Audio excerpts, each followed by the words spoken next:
दुर्गा सप्तशती छठा अध्याय। धूम्रलोचन वध। महर्षि मेधा ने कहा, देवी की बात सुनकर दूत क्रोध में भरा हुआ वहां से असुरेंद्र के पास पहुंचा और सारा वृत्तांत उसे कह सुनाया। दूत की बात सुन असुरेंद्र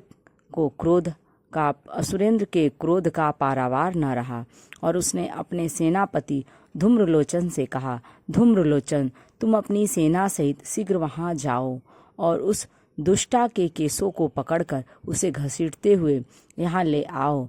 यदि उसकी रक्षा के लिए कोई दूसरा खड़ा हो, चाहे वह देवता, यक्ष अथवा गंधर्व ही क्यों न हो, उसको तुम अवश्य मार डालना। महर्षि मेधा ने कहा। शुंभ के इस प्रकार आज्ञा देने पर धूम्रलोचन 60,000 राक्षसों की सेना को साथ लेकर वहां पहुंचा और देवी को देख ललकार कर कहने लगा, अरे तू अभी शुंभ और निशुंभ के पास चल।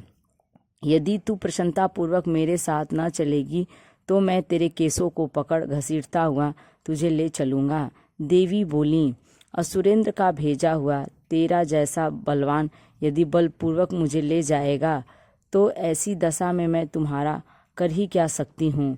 महर्षि मेधा ने कहा।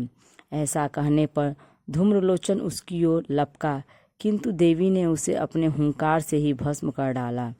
यह देख असुर सेना क्रुद्ध होकर देवी की ओर बढ़ी, परंतु अंबिका ने उन पर तीखे बाणों, शक्तियों तथा फरसों की वर्षा आरंभ कर दी।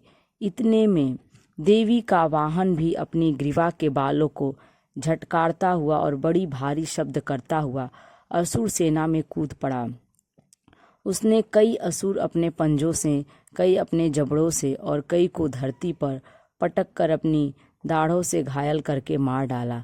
उसने कई असुरों को अपने नखों से पेट फाड़ डाले और कई असुरों का तो केवल थप्पड़ मारकर सिर धड़ से अलग कर दिया। कई असुरों की भुजाएं और सिर तोड़ डाले और गर्दन के बालों को हिलाते हुए उसने कई असुरों को पकड़कर उनके पेट फाड़कर उनका रक्त पी डाला।